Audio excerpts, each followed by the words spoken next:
প্রিয় বন্ধুরা, আসসালামু আলাইকুম। আমি পড়ছিলাম ওয়েস্টার্ন গল্প, নাম স্বর্ণ সন্ধানী, প্রথম খণ্ড। শুরু করছি শেষ অংশ। গাল ঝেড়ে ফিরে যাচ্ছে লোকটি। ক্যাথি এক পাশে টেনে নিল ওকে। তোমার কোনো বুদ্ধিশুদ্ধি নেই? তীক্ষ্ণ স্বরে প্রশ্ন করল। ও কি ধরনের মানুষ বুঝতে পারছো না? গোয়ার গোবিন্দ লোকও শত নির্যাতনেও রাগ করবে না। ও কঠিন লোক, কোনো সন্দেহ নেই, বলল লোকটি। আমাদের দলের অনেকে সেটা টেরও পেয়েছে হাড়ে হাড়ে। কিন্তু ধরো, চাপটা যদি তোমার উপর দেয়া হয়।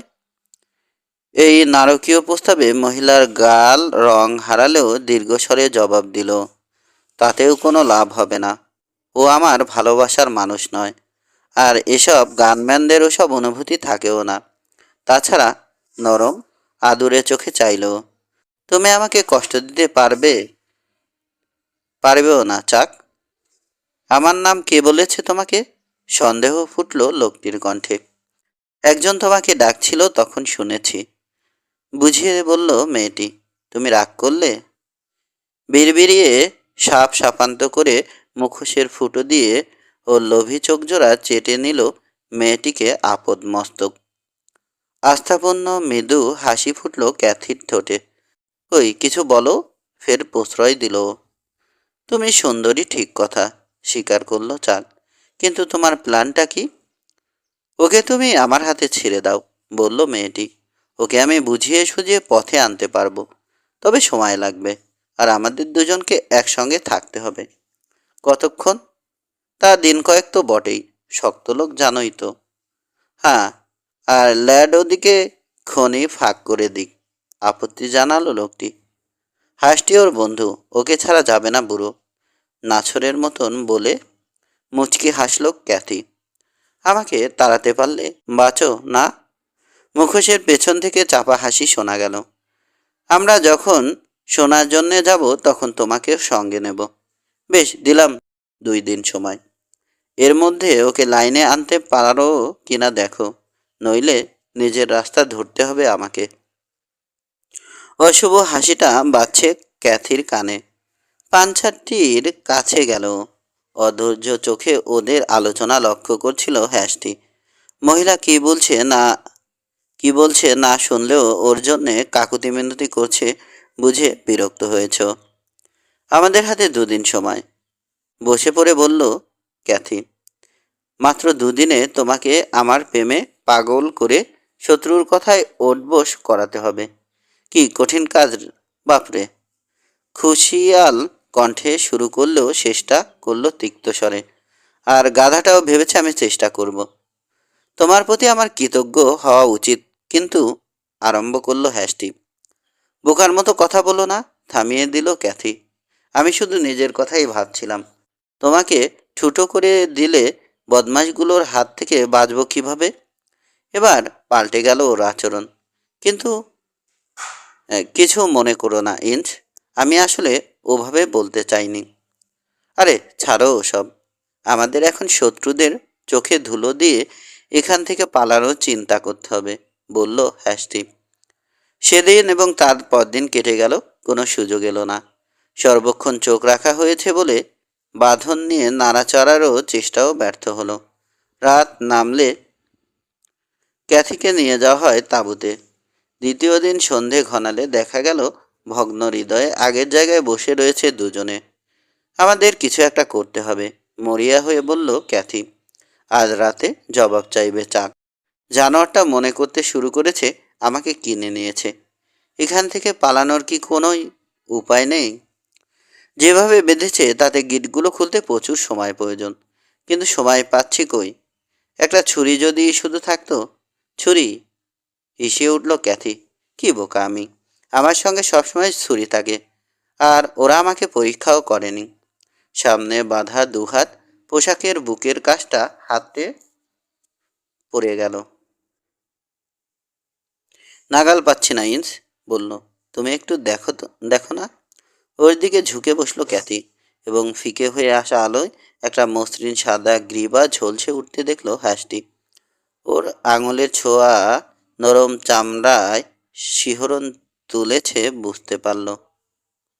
শেষ অবধি খুদে স্প্যানিশ ছুরির বারটা হাতে পেয়ে টেনে বার করে আনলো। 3 ইঞ্চি ফলার তীক্ষ্ণ ছুরিটা দেখতে খেলনা হলেও মারাত্মক জিনিস। ব্লেডের ওপাশে নজর বোলালো হ্যাস্টি। দুজন লোক আগুনের পাশে বসা। পুরোপুরি আধার নেমে যাবে আর মুহূর্তের মধ্যে। দেরি করে ফেলেছে চাক। ঝুঁকে মেয়েটির বাঁধন কেটে দিল এবং মেয়েটি পাল্টা ওরটা কাটলে ছুরিটা ডান বুটের টপে গুজে দিল। সহজেই হাতে পাবে এখন। একটা লোককে এবার উঠে দাঁড়িয়ে আড়মোড়া ভাঙতে দেখা যাচ্ছে। আমার পেছনে এসো, ফিসফিসিয়ে বলল হ্যাস্টি। শব্দ করবে না। পাইনের অন্ধকারে দ্রুত মিলিয়ে গেল ওরা। গাছের সরু সরু কাণ্ডগুলোর মাঝ দিয়ে ছায়ার মতন গ্লেডের ওপাশে চলে যাবে সিদ্ধান্ত নিয়েছে। ওদের অনুপস্থিতি এখন অবধি কারো নজরে পড়েছে মনে হলো না। পিস্তলগুলোর জন্যে যাচ্ছি, হ্যাস্টি বলল ফিসফিস করে। অপেক্ষা করো। মেয়েটি প্রতিবাদ করার আগেই এক লোককে দেখা গেল ওদের গায়ের কাছ দিয়ে ক্যাম্পের দিকে যাচ্ছে। চোয়ালে দুমনে একটা ঘুষি পড়লে চেঁচানোর সুযোগটাও পেল না বেচারা। পতনশীল দেহটা ধরে ফেলে মাটিতে সযত্নে শুইয়ে দিল হ্যাস্টি। মুহূর্তের জন্যে ব্যস্ত হয়ে গেল ওর হাত দুটো এবং চ্যাপস পাল্টানোর ফাঁকে কথা যখন বলল বোঝা গেল মেজাজ খোশ। বুদ্ধিটা ভালোই খাটিয়েছিল চাক, বলল বিড়বিড়িয়ে। বেটা আমার হ্যাট, চাপস, পিস্তল সব কেড়ে নিয়ে পড়ে বেড়াচ্ছিল। এই বোধ হয় তোমাকে এখানে ধরে এনেছিল। হতে পারে, জবাব দিল ক্যাথি। যাকে বেটা এখন বেশ অনেকক্ষণ ঘুমাবে। আর আমার মনে হয় না এ না ফেরা পর্যন্ত অন্যরা কেউ কিছু করবে। পাইনের জঙ্গল যেন আর ফুরোয় না। বহুক্ষণ বাদে একটা ফাঁকা জায়গায় পৌঁছাতে পারল ওরা। আকাশ জরিপ করে মৃদু খিস্তি করল পাঞ্চার। একটা তারাও নেই, বলল। ভোর পর্যন্ত অপেক্ষা করতে হবে দিক খুঁজে পেতে। তবু এগোই, চলো। আরও 1 ঘন্টা লড়ে চলল ওরা। গতি বাড়ানোর প্রশ্নই ওঠে না, কারণ কোনো টেইল নেই এবং রাতের বেলা প্রতিবন্ধকতা এড়ানো কঠিন। কাটা ঝোপ, গুল্মবিত শৈল শ্রেণী, খাড়া পাথুরে গিরিখান আচমকা পড়ে যাচ্ছে এগোনোর পথে এবং এগুলোকে পাশ কাটিয়ে চলতে হচ্ছে ওদেরকে। এক পর্যায়ে কষ্ট সহিষ্ণু কাউবয়টি পর্যন্ত ক্লান্তি অনুভব করতে শুরু করলো। ওর হা সঙ্গিনী ক্লান্ত জেনেও থামার সাহস করল না। অনুমান করল মাত্র কয়েক মাইল পাড়ি দিতে পারা গেছে। আর যদি চক্কর মেরে থাকে। ভোর যখন আসন্ন তখন একটা উপড়ানো গাছের গুঁড়িতে ধপ করে বসে পড়ল মেয়েটি। একটা চওড়া পাথুরে ঢাল বেয়ে নেমেছে ওরা কাটা ঝোপ আর গাছপালা এড়িয়ে। আচমকা উপর দিক থেকে একটা রাইফেলের শব্দ শোনা গেল আর পাতার ফাঁকে দেখা গেল ধোয়ার ছোট্ট একটা মেঘ। সঙ্গীর বাহু আঁকড়ে ধরল ক্যাথি। আমাদেরকে এখনো গুলি করছে না, আশ্বস্ত করল। ওটা ছুঁড়েছে আমাদের ধরা দিতে বলার জন্যে। আমরা অবশ্য প্রস্তাবটা গ্রহণ করছি না। ওটা কি চাক? শুধালো মেয়েটি। হ্যাস্টি সায় জানালে খুনে কণ্ঠে বলল, ওকে তোমার মেরে রেখে আসা উচিত ছিল। কথাটা হয়তো ঠিকই বলছো, কিন্তু আমার দ্বারা ওটা সম্ভব না। পরিপার্শ্ব জরিপ করে দ্রুত পছন্দসই জায়গা বেছে নিয়েছে ওর চোখ। এসো। ধীর পায়ে শৈলশ্রেণীর সুরোর উদ্দেশ্যে এগোলো। জায়গাটা এমনই ফাঁকা যে এখন আক্রমণ এলে আড়াল নেওয়ার কোনোই উপায় নেই। ওকে অনুসরণ করছে ক্যাথি, আবার ধরা পড়ার ভয়ে কাতর সে। তবু খুব শীঘ্রই পিছে পড়ে গেল এবং তারপর মাঝামাঝি যেতে না যেতেই পড়ে গেল। ওকে অবাক করে দিয়ে ফিরে এলো পাঞ্চার। আমি দুঃখিত, আমার পক্ষে আর যাওয়া সম্ভব না, গুঙিয়ে উঠল মেয়েটি। ননির শরীর এমন তো হবেই, টিটকিরি দিল হ্যাস্টি। চাবুকের বাড়ি লাগলো যেন মেয়েটির গায়ে। উঠে দাঁড়ালো চট করে। মুঠোবদ্ধ হাত আর দীর্ঘ চোয়ালে খুঁড়িয়ে খুঁড়িয়ে এগোচ্ছে সামনে। কোনো দিকে খেয়াল নেই। ওর পাশে পাশে চলতে থাকা লোকটির চোখে মায়া ফুটে উঠেছে, লক্ষ্য করল না ও। শৈলশ্রেণীর পাদদেশে পৌঁছতেই ভূমিশয্যা নিল ক্যাথি। হ্যাস্টি দেখল ওর পক্ষে আর হাঁটা সম্ভব নয়। ঝুঁকে ওকে পাজাকোলা করে তুলে নিয়ে চড়াই বাইতে শুরু করলো টলতে টলতে। যতখানি ভেবেছিল তার চাইতে অনেক বেশি ভারী মেয়েটি, এবং খানিক পরেই ক্লান্ত পেশিগুলো ওর কাঁপতে লাগলো রীতিমতো। কফুর দূরে মাটি ছিটালো একটা বুলেট, এবং তারই শব্দে যেন সজাগ হলো মেয়েটি। কি ঘটছে উপলব্ধি করে হ্যাসটির কাঁধে ঢলে পড়ল ওর মাথা। ঠোঁট ফাঁক হয়ে গেছে। সামনে চোখ রেখে নাস্তরবান্দার মতন পা চালাচ্ছে হ্যাসটি। অবশেষে চূড়োয় উঠে তার বোঝাটিকে দাঁড় করালো। জানে বাঁচলে তাই না ইন্স? বাঁকা প্রশ্ন করলো মেয়েটি। হ্যাঁ, সোজা জবাব এলো। ওই পাথরটার পেছনে গা ঢাকা দাও। কথাটা শেষ করতে না করতেই তপ্ত সীসা উড়ে গেল ওদের মাথার উপর দিয়ে, আর হ্যাসটি তার নির্দেশিত পাথরটির পেছনে ডাইভ দিয়ে পড়ল। আরও 8 ডজন গুলি লক্ষ্যভ্রষ্ট হলো। সামনে ঢালের সামনের ঢালে ধূপধাপ শব্দ তুলে। চাক ব্যাটার মেজাজ খিচড়ে গেছে। দেখা যাচ্ছে হাসলো হ্যাসটি। ও যতটা সোজা ভেবেছিল ততটা সোজা হবে না। ক্যাথি নিরুত্তর। আড়ালে গুটিসুটি মেরে বসে সঙ্গীকে মাপছে সে। এত পুরুষ মানুষ দেখেছে জীবনে, কিন্তু এর মতন আর একটিও নয়। নির্দয় লোকটা তেতো ব্যবহার করলেও ও না থাকলে এখনও যে বন্দি হয়ে থাকতে হতো এটা ভালোই বোঝে ক্যাথি। এবং লোকটা ওকে কোলে করে বয়ে চড়াই বেয়ে উঠেছে ভাবতে চোখের দৃষ্টি নরম হয়ে এলো ওর। বন্ধুকে দেয়া প্রতিশ্রুতি রক্ষা করতে মৃত্যুর হুমকিকেও পরোয়া করেনি এই লোক। আর এখন 5-6 জনের বিরুদ্ধে একাকী প্রতিকূল অবস্থার মধ্যে পড়েও ঠাট্টা তামাশা করতে পারছে। এর থই পাচ্ছে না ক্যাথি। পুরুষ মানুষকে অতি সহজে প্রেমের ফাঁদে জড়িয়ে পড়তে দেখে তিতি বিরক্ত হয়ে উঠেছিল। এ লোকটা ব্যতিক্রম। ওকে আমি নরম করে ছাড়ব, প্রতিজ্ঞা করলো ও মনে মনে। আমার সামনে হাঁটু গেড়ে যখন বসবে তখন বুঝবে মজাটা। হ্যাসটিকে লক্ষ্য করলো ও। মাটিতে সেটে শুয়ে পাথরের দুটো চাঙের দিয়ে মধ্য দিয়ে উৎসুক চোখে চারধারটা জরিপ করে নিচ্ছে। রাইফেলটা সঙ্গে থাকলে টিকিট টিকটিকিগুলো গর্তে সেদোতে ব্যস্ত হয়ে পড়ত, বলল। ওর পিস্তল গর্জে উঠলে অতি উৎসাহী একজন পতনশীল ঘোড়া থেকে লাফিয়ে নেমে মুঠো ঝাঁকালো। লাগিয়েছ? জানতে চাইল ক্যাথি। না, হতাশ সুরে বলল হ্যাসটি। পিস্তলের তুলনায় রেঞ্জ বড্ড বেশি। ঘোড়াটার লেগেছে। ব্যাটাকে এখন পায়ে হেঁটে পিছু নিতে হবে। তার মানে আবারও হাঁটা? বিদায় মুখে শুধালো ক্যাথি। নিশ্চয়, তোমাকে বয়ে নেওয়া সম্ভব নয়, আর পিঠে ডানাও যখন নেই।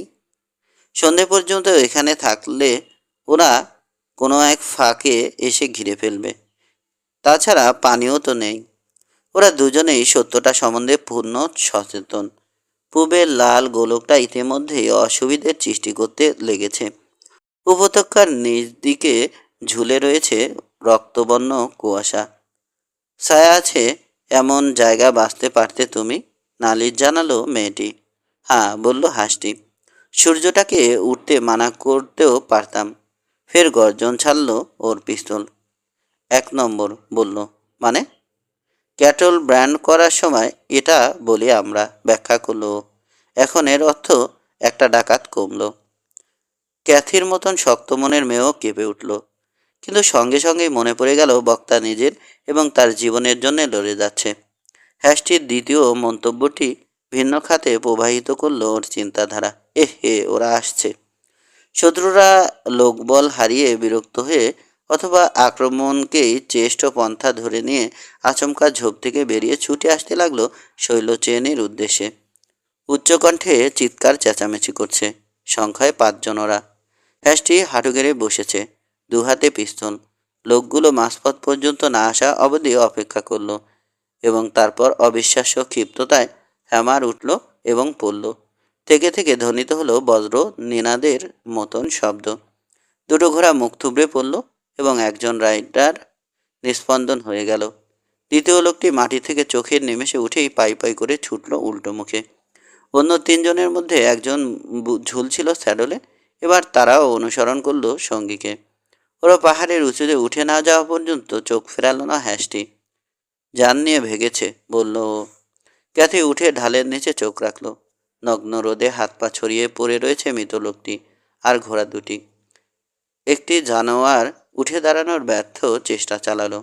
কাউবয় গুলি ছুড়লে সাঙ্গ হলো অবলা প্রাণীটির ভবলীলা।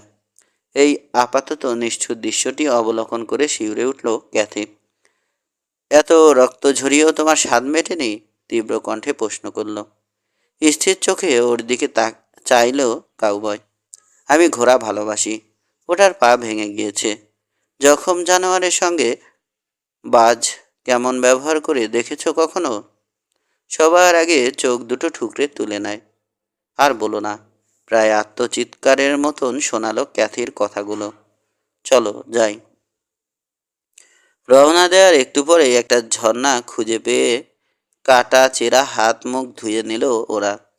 পাহাড়ি বরফ শীতল জলের স্পর্শে কিছুটা ধাতস্থ হয়ে এলো যেন মেয়েটি। পরিশান্ত মেয়েটির মুখে কোনো অভিযোগ নেই। ওর সাহসিকতার প্রশংসা করল হ্যাস্টি মনে মনে। বার কয়েক ওর সাহায্যের হাত ফিরিয়ে দিয়েছে ক্যাথি, কিন্তু একবার একটা অগভীর খাড়ির তীরে ইতস্তত করেছিল মুহূর্তের জন্যে। বিনা বাক্য ব্যয়ে ওকে কোলে তুলে পার করে দিয়েছে হ্যাস্টি। তোমাকে বোঝা বড় দায়, বলেছে মেয়েটি। না না, আমার বোঝা মনে হচ্ছে না। এড়িয়ে গেছে হ্যাস্টি। সুযোগ দেয়নি আরও কথোপকথনের। অবশেষে যাত্রা বিরতি দিল ওরা। একটা টিলায় উঠে চারপাশটা দেখে আসতে গেল হ্যাস্টি। ওই যে ওখানে হারনির চূড়া। আঙুল দেখিয়ে বলল, ডেডউড বেশি দূরে না। রাতের আগেই পৌঁছে যাব। ঘন্টাখানেক ঘুমিয়ে নিতে পারো। কথায় আছে, ঘুমালে খানা মেলে। শুকনো পাতার গদিতে বাধ্য শিশুর মতো গুটিয়ে শুয়ে পড়ল ক্যাথি। একটা সিগারেট জেলে পাহারা দিতে বসলো হ্যাস্টি। যাত্রা শুরু হলে বোঝা গেল বিশ্রামটা খুব কাজ দিয়েছে। একটা ছোট নদীতে উকি মেরে নিজের প্রতিবিম্ব দেখল ক্যাথি। বাহ, কি চমৎকার দেখাচ্ছে আমাকে, ঠাট্টা করে বলল। আমার তোমাকে এখনই বেশি ভালো লাগছে, বোতাসুরে বলল হ্যাস্টি। ধন্যবাদ পেল মুস্কি হাসিতে। রাত যখন নামলো গিরিখাতের শীর্ষে, তখন ওরা নিচে আবসা আলোর সারি শহরটার অস্তিত্ব নির্দেশ করছে। দুজনেই পা দুজনের পায়ে ফুলে ঢোল। মেয়েটিকে প্রায় বয়ে নিয়ে যেতে হচ্ছে কাউবয়ের। বাড়িঘরের পেছন দিক দিয়ে রাস্তা এড়িয়ে ক্যাথির বাসায় সবার অলক্ষ্যে পৌঁছে গেল ওরা। ভেতরে যেতে রাজি হলো না হ্যাস্টি। নফলারের কেবিন বেশি দূরে না, আর তোমার এখন বিশ্রাম দরকার, অজুহাত দেখালো। পুরো একটা সপ্তাহ ঘুমাবো, বলল মেয়েটি। আমিও, হেসে বলল হ্যাস্টি। তোমার তুলনা হয় না ইন্স, ক্যাথি বলল ফিসফিস করে। কি যে বলো, অস্বস্তির সঙ্গে বলল হ্যাস্টি। বরঞ্চ তোমারই তুলনা হয় না। যা খাটুনিটা খাটলে আমার চিরদিন মনে থাকবে, নিচু স্বরে বলল ক্যাথি। Good night partner. বাকিটা রাস্তা কিভাবে পেরোলো জানে না হ্যাস্টি। মুর পরে বলেছে ও নাকি টলতে টলতে এসেছে। টলতে টলতে এসে এক গাদা খেয়ে অভিযানের সংক্ষিপ্ত বর্ণনা দিয়ে বিছানায় লাফিয়ে পড়ে মরার মতো ঘুমিয়েছে। কিন্তু তখন কেউ জানতো কি অপেক্ষা করছে ওর জন্যে পরদিন সকালে।